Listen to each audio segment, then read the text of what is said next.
বর্তমান সরকারের যে আই হ্যাভ এ প্ল্যান, সেই প্ল্যানের ভিতরে আমরা এই ধরনের কোনো নীতি বা এই ধরনের কোনো পরিকল্পনা মাননীয় স্পিকার আমরা পাইনি, যেটা দেশে কর্মসংস্থান তৈরি করতে পারবে। বাজেট অর্থনীতির সাথে সম্পর্কিত। রাষ্ট্র যেমন কোনো আবেগের বিষয় না, অর্থনীতিও কোনো আবেগের বিষয় না।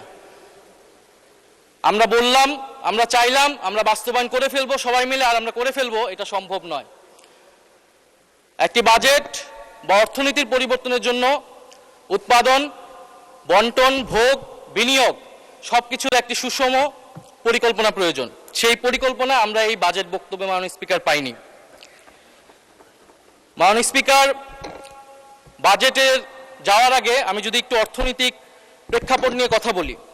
1971 সাল বাংলাদেশের ছাত্র, তরুণ, কৃষক সবাই একটি জনযুদ্ধের মাধ্যমে এই ভূখণ্ডকে স্বাধীন করলো, লক্ষ্য সামাজিক ন্যায় বিচার প্রতিষ্ঠা করা। কিন্তু দুঃখের বিষয় 1971 সালের পরে আমরা দেখলাম কলকারখানা সবকিছু জাতীয়করণ করে রক্ষী বাহিনীর হাতে তুলে দেওয়া হলো।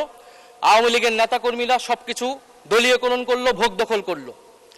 ফলশ্রুতিতে দুর্ভিক্ষ আসলো, হাজার হাজার মানুষ মারা গেল, আমাদের অর্থনীতি আরো ভঙ্গুর পরিস্থিতিতে আসলো। পরবর্তীতে বাকশাল হলো, বাকশালের পতন ঘটলো এবং ঘটনা পরিক্রমায় মেজর জিয়াউর রহমান বাংলাদেশের শাসক হলেন। জিয়াউর রহমান ক্ষমতায় এসে যেই নীতিটি নিয়েছিল মাঝারি, ক্ষুদ্র এবং মাঝারি শিল্পের বিকাশ, জিয়াউর রহমান সঠিকভাবে অনুধাবন করেছিলেন বাংলাদেশের সেই সময়ের অর্থনৈতিক সংকট হচ্ছে কর্মসংস্থান।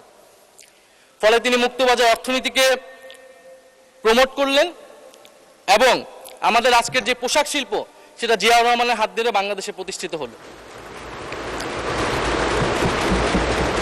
আমরা 1978 সালে জিয়াউর রহমান নুরুল কাদেরের দেশ গার্মেন্টসকে প্রমোট করলেন, সহায়তা করলেন দেশ গার্মেন্টস প্রতিষ্ঠায়। সাউথ কোরিয়ার দাইইউ নামক একটি কোম্পানির সাথে চুক্তি করে এদেশের উদ্যোক্তাদের, পোশাক শিল্পের উদ্যোক্তাদের প্রশিক্ষিত করলেন এবং এর মাধ্যমে কয়েকশো শিল্প কারখানা তৈরি হলো, মাঝারি শিল্পের বিকাশ হলো এবং দেশে কর্মসংস্থান তৈরি হলো। মাননীয় স্পিকার, আমাদের দেশে বর্তমান যে সংকট, কর্মসংস্থানের সংকট, আমাদেরকে জিয়াউর রহমানের মতো এই ধরনের একটা নীতি বা পরিকল্পনা অনুসরণ করা প্রয়োজন ছিল মাননীয় স্পিকার। কিন্তু আফসোস, বর্তমান সরকারের যে আই হ্যাভ এ প্ল্যান, সেই প্ল্যানের ভিতরে আমরা এই ধরনের কোনো নীতি বা এই ধরনের কোনো পরিকল্পনা মাননীয় স্পিকার আমরা পাইনি, যেটা দেশে কর্মসংস্থান তৈরি করতে পারবে।